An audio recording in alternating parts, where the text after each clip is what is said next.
Jeudi 13 janvier 2022, bonjour à tous, bonjour à toutes, bienvenue dans votre flash d'information et c'est sur Malikounda Foni Web TV. Pour entamer ce flash d'information, nous allons souhaiter toutes nos félicitations à notre équipe nationale, les hommes de Magasuba qui ont dominé les Aigles du Carthage par le score minimum de 1-0 dans ce premier match du groupe F.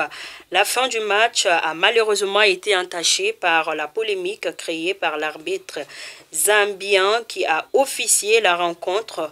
Il a malheureusement donné le coup de sifflet final avant la fin du temps réglementaire. De toutes les manières, nous souhaitons bonne chance et bon courage à nos Aigles.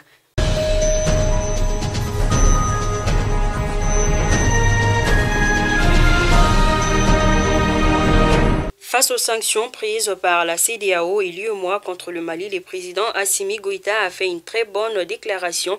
C'est en négociant qu'on peut trouver une solution. Les guerres n'ont jamais résolu des problèmes. Il parle d'embargo au pays d'Ogon.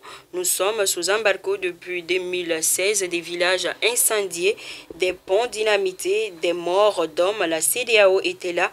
Elle observait. Elle n'a jamais dit qu'il faut trouver une solution à cette situation. Elle n'a pas réagi à la mort des Dogons, des Peuls, des Bambara, des Bozo. Aujourd'hui, toutes ces communautés sont victimes du terrorisme.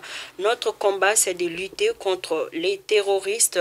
C'est ce qu'a annoncé ou du moins déclaré le président du mouvement Dana Massagou au pays d'Ogon, M. Mamadou Koudien Kile.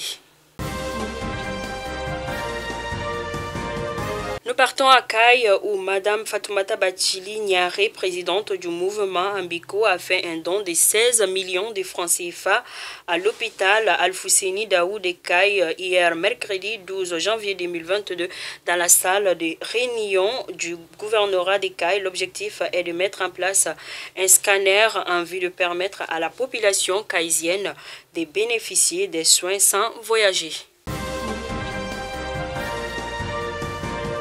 Les conseils maliens des chargeurs CCM, Groupe Toguna et partenaires ont décidé de rassurer la population quant aux dispositions prises pour l'approvisionnement correct du pays en intrants agricoles et à la mise en disposition des 500 camions pour l'acheminement des marchandises des Maliens via les corridors opérationnels. D'autre part, le ministre du Commerce et de l'Industrie a salué cette offre et invite les autres à prendre exemple de cet acte patriotique.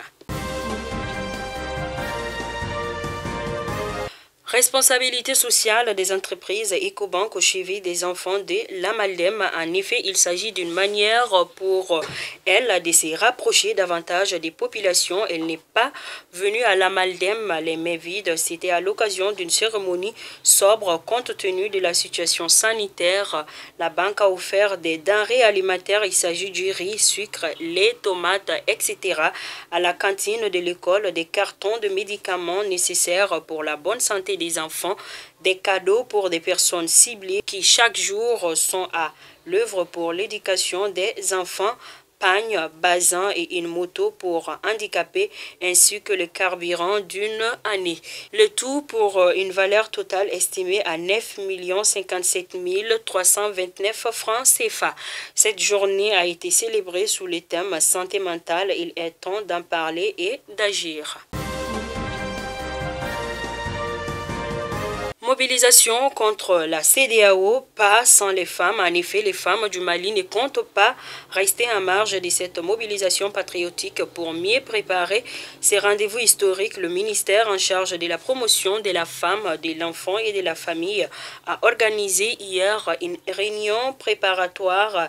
C'était dans la grande salle des réunions du 10 département qui a refusé du monde pour cause. Les femmes sont venues très nombreuses parce qu'il s'agit de sauver le Mali, notre patrie commun, déclare-t-elle. Lutte contre l'insécurité, les forces armées maliennes ont neutralisé 31 terroristes interpellés et détruit 3 bases de forces du mal. L'annonce a été faite le 11 janvier par la Direction de l'information et des relations publiques des armées d'IRPA.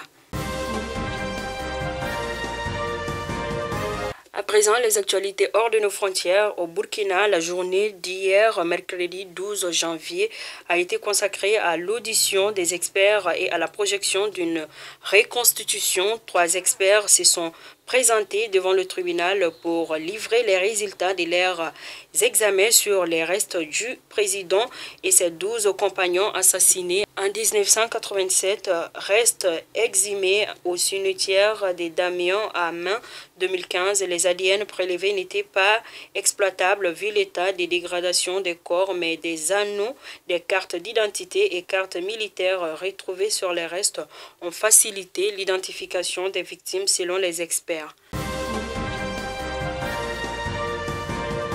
Côte d'Ivoire, dans une déclaration en date du 11 janvier 2022, le Parti des peuples africains de la Côte d'Ivoire de l'ancien président Laurent Gbagbo exprime son soutien au Mali et trouve excessives et impertinentes les sanctions de la CEDEAO. C'est donc tout pour votre flash d'information. Je vous donne rendez-vous pour un prochain numéro. D'ici là, portez-vous bien et bonne journée. Merci.